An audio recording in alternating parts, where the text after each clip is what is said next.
بس کرم کفری. سلام عرض میکنم. من شهرام احمدی هستم، متولد سال 1366. در خانواده مذهبی به دنیا آمدم و دغدغه‌های مذهبی داشتم و یک اهل شهر سنندج هستم و کرد هستم. در سال 1388 دقیقاً تاریخ 6 اردیبهشت 1388 قبل از سفر آقای خامنه‌ای به سنندج دستگیر شدم و مدت 33 ماه در سلول‌های انفرادی بودم در زندان اطلاعات سنندج و اطلاعات زنجان. وقتی که آقای خامنه‌ای به سنندج اومدن یه فتوایی دادن که کسانی که بر علیه وحدت شیعه و سنی اقداماتی میکنن مثلا باهاشون برخورد کنید با شدیدترین برخورد. اما ما که قبل از این جزوه هایی و شبنامه هایی پخش کرده بودیم در رابطه با اینکه یک سری از آخونده های اهل تشیع به مقدسات اهل سنت توهین میکنن و مورد تمسخر قرارشون میدن. بعد من رو دستگیر کردن تقریبا چند روز قبل از سفر آقای خامنه‌ای به سنندج. خلاصه حدود 33 ماه در سلول بودیم. بعد از 6 ماه برادرم رو هم دستگیر کردن و بعد از 33 ماه از زندان زنجان اطلاعات زنجان منو انتقال دادن به اطلاعات اوین و یک مدت هم اونجا بودیم. بعد انتقال دادن به زندان رجای شهر. خلاصه بعد از 40 و چند ماه ما رو دادگاهی کردن در یک دادگاه 5 دقیقه‌ای و بدون اینکه اجازه بدن از خودمون دفاع کنیم یا اینکه وکیلمون ازمون دفاع کنه. اکثرا وکلات تسخیری بودن. در تاریخ 7 دی ماه 1391 برادرم رو اعدام کردن که وقتی دستگیری زیر 18 سال بود و خودم هم خیلی ناعادلانه دادگاهی کردن. نه اجازه دادن دفاع بکنم، نه وکیلی درست حسابی بگیریم یا اینکه وکیل دفاع بکنه. خلاصه در هر صورت خواسته ما این بود که یک دادگاهی عادلانه بشیم، حالا حتی طبق موازین و مثلا قوانین خودشون. اما این خواسته رو اصلا به اصطلاح به حرفمون گوش ندادن و بعد از اینکه در مهر ماه 1391 من دادگاهی شدم، در اردیبهشت ماه 1392 حکم اعدام رو مصادر کردن و به وکیل ابلاغ کردن. تا به اصطلاح به خودم اصلا ابلاغ نکردن، به وکیل گفته بودن وکیل کافیه. بعد از این مدت به شهرام جان به چه جرمی حکم اعدام شما؟ به اتهام محاربه و براندازی حکومت به اصطلاح جمهوری ایران. اتهاممون دقیقاً محاربه بود، یعنی جنگ با خدا و رسول، در حالی که ما هیچ جنگی با خدا و رسول نداشتیم و نخواهیم داشت. به اصطلاح بعد از تقریباً اینکه پرونده به دیوان عالی با اعتراض وکیل به دیوان عالی فرستاده شد، دیوان عالی نقض گرفت از این پرونده به خاطر اینکه محاربه طبق قانون خودشون، محارب کسیه که اسلحه دست بگیره و در حالی که من حتی یک چاقوی میوه خوری هم ازم نگرفتن یا دست نگرفتم یا هیچ اقدامی نکردم، یک کسی رو نکشتم، اسلحه نداشتم، اما متاسفانه این حکم رو دادن. بعد از این که دیوان حکم رو نقض گرفت دوباره به همون شعبه ارجاع داده شد، یعنی شعبه 28 قاضی محمد مقیسه، یک آخوندیه که در طول دادگاهی همونجا به مقدسات توهین میکرد، یعنی به کرد بودن میگفت شما 3 تا جرم دارید، این که کرد هستی، دوم این که سنی هستی، 3 بر علیه نظام هم مثلا کار کردید، این 3 تا جرم شما که هر کدومش یک اعدام داره. خلاصه اینها تموم شد و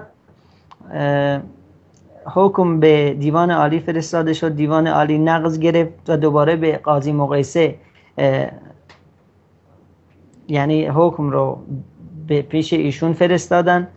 ایشون هم با نامه محرمانه تا جایی که من خبر داشتم از اطلاعات و دادگاه دوباره به دیوان، این بار دیوان بدون اینکه اصلا نقض رو در مثلا نقضی که خودش گرفته بود در نظر بگیره، حکم رو تایید کرد و ما مجبور شدیم دوباره وکیل بگیریم و وکیل حکم رو اعاده دادرسی بده و به شعبه 42 رفت این حکم. بعد از این شعبه 42 اونجا هم که یک آخوند بود اونم تاییدش کرده، در حالی که خواسته من خودم جزء هیچ گروهی نبودم، جزء هیچ حزب و گروهی نبودم و هیچ اقدام مسلحانه ای نداشتم، فقط میخوام که طبق قوانین خودشون دادگاهی بکنن اگه واقعا قوانین خودشون قبول دارن. حتی وکیلم در لایحه‌ای که نوشته بود برای حکم، هم برای شعبه 28 هم اعاده دادرسی، اشاره کرده که این شخص اسلحه به دست نبوده و در یعنی عملیاتی یا مثلا به حرف خودشون محاربه چیزی شرکت نداشته. محارب کسی که اسلحه داشته باشه و آزادی و امنیت و اینای مردم رو در به اصطلاح به اینا حمله بکنه. حالا من هیچ کدوم از اینا رو نداشتم. تقاضام هم اینه که یه دادگاهی عادلانه، اگه کسی رو کشتم من خودم حاضرم، خانوادم هم حاضرن و قبول میکنن که منو اعدام بکنن. اگه اسلحه به دست بودم رفتم کسی رو کشتم، یا اگه اتهاماشون اتهامات اطلاعات یا زیر شکنجه اعتراف گرفتن، این واقعا قابل قبول نیست و حرف زدن من به خاطر اینه که مردم بدونن که اگه اعدام بشم مثل برادرم بیگناه اعدام شدم. الان هم یعنی یک دلیل کوچک ندارن برای اینکه برادرم رو اعدام کردن و چندین نفر دیگر رو، فقط به خاطر اینکه گفتن شما دارید ظلم به ما میکنید، شما به مقدساتمون توهین میکنید، به زبانمون، به آیینمون، یعنی به مردم ما توهین میکنید. کل اعتراض ما این بوده، یعنی حقمون رو خواستیم که مثلا عادلانه رفتار کنن، اما متاسفانه این عمل رو انجام ندادن. من خواستم اینه که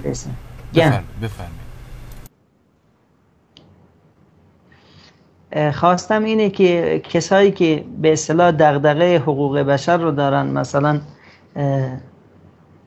اینو در نظر بگیرن که ما هیچ حزب و گروهی نداریم، به این خاطر در به اصطلاح لایه‌های حقوق بشری یا لابی هاشون مثلا کسی نیست از ما دفاع کنه، راحت ما رو میبرن اعدام میکنن و هیچ اصلا صدای ما به گوش هیچ کسی نمیرسه، در حالی که خیلی از اقلیت‌های دیگه هستن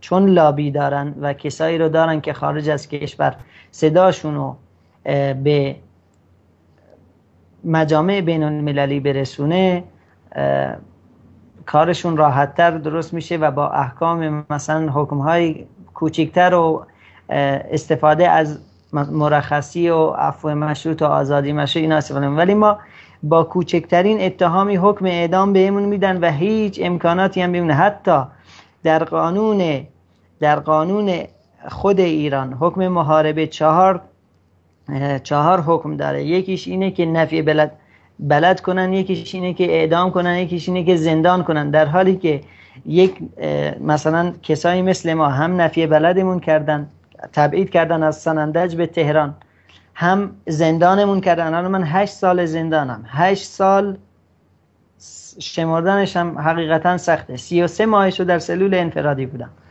و حکم اعدام هم دادن. یعنی این طبق قانون خودشون خلافه.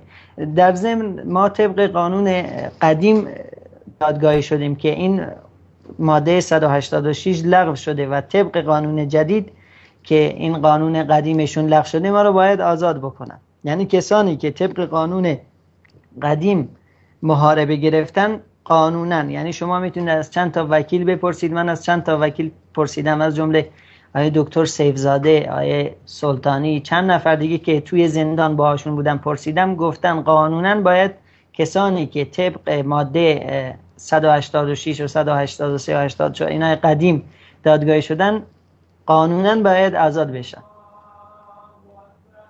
بسیار عالی. شهرام جان، الان شما خانواده میتونن بیان برای ملاقات شما یا نه؟ یعنی ممنوع ملاقات هستین یا نه؟ والا خانواده حدود 3 سال پیش اومدن و تصادفی کردن در جاده در راه برگشت دیگه. به این خاطر مادرم فلج شد و خواهرم هم صدمه دید دیگه. خانواده نتونستن به طور عادی بیان چون راه هم دور هست، تقریبا 600 کیلومتر راهه.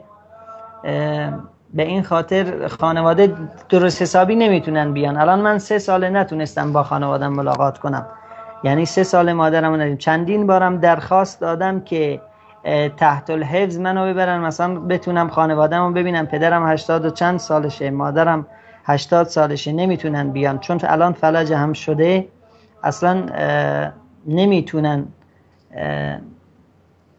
سفر بکنن. به این خاطر حتی درخواست دادم که منو انتقال بدن سنندج، اما موافقت نکردن.